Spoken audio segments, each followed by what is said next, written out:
अस्सलाम वालेकुम स्टूडेंट्स। आज हमारे पास है क्लास 5 की साइंस। हम लोग चैप्टर पढ़ रहे थे इसका। हमारे पास था chapter number 8 matter and materials. आज हमारे पास टॉपिक है इसका चेंजिंग मैटर। ठीक है, हम उसके अंदर इसकी जो 3 स्टेट्स होती हैं उसका हम किस तरीके से एक स्टेट से दूसरी स्टेट में चेंज कर सकते हैं, आज हम लोगों ने ये पढ़ना है इसके अंदर। ठीक है, can you change matter from one state to another. कह रहे हैं कि आप ये मैटर को एक स्टेट से दूसरे में चेंज कर सकते हैं। डू यू नो हाउ, कैसे कर सकते हैं? Through heating. किसके थ्रू? हीट के उसको हीट के थ्रू आप उसको हीट अप करके चेंज कर सकते हो। Heat is responsible for changing the state of matter. Heat ने ये जिम्मेदारी ली है कि मैटर की जो स्टेट है उसको चेंज करने की, या वो किस तरीके से उसको चेंज करेगा।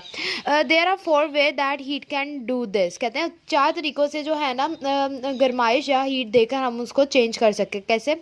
मेल्टिंग, अगर वो सॉलिड फॉर्म होगा तो उसको हीट देके हम मेल्ट कर लेंगे। फ्रीजिंग, या फिर अगर कूलिंग प्रोसेस पे फ्रीजिंग के थ्रू भी कर सकते हैं कि अगर उसी को हमने की चीज़ को हीट देके मेल्ट किया, फिर उसको हम लोग कूल डाउन करके या फिर फ्रीज़ करके उसको हम फ्रीजिंग पॉइंट पे लेके आ जाए, कंडेंसेशन, फिर उसके बाद आ जाता है वेपोरेशन। हमारे पास ये 4 हमारे पास होते हैं।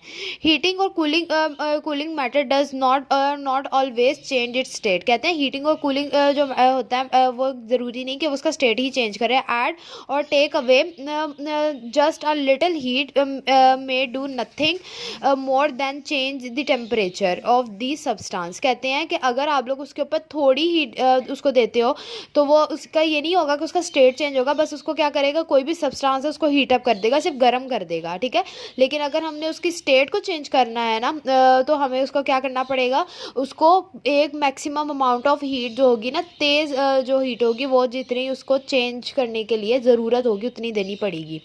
However, adding or taking away a lot of heat can change the state of matter। मतलब कि लॉट ऑफ हीट जितनी उस मटेरियल को लिक्विड जैसे हमारे पास बॉइलिंग पॉइंट आ जाता है वाटर का 100 आ जाता है, 100 डिग्री सेल्सियस आ जाता है, तो इसी वजह से कह रहे हैं कि अगर हम उसको 100 तक करेंगे तभी वो बॉयल होना शुरू करेगा, और उससे ज़्यादा हीट देंगे तो वो क्या करेगा, एवापोरेट करना शुरू कर देगा। तो किसी भी स्टेट को चेंज करने के लिए हमें मैक्सिमम अमाउंट ऑफ हीट चाहिए होती है। Okay class, I hope so कि आपको ये टॉपिक समझ आएगा। कल हम लोग मेल्टिंग का पढ़ेंगे और इंशाल्लाह आप लोगों ने इसको अच्छे तरीके से पढ़ना है और याद भी करना है।